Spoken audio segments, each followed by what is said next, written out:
How to check if a string is a valid JSON string in JavaScript, without using try-catch.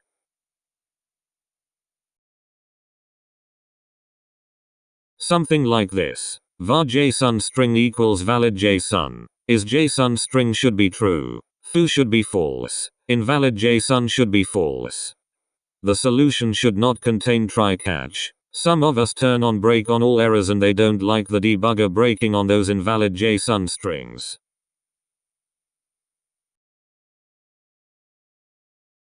There is a regular expression that checks for valid JSON. Something like this.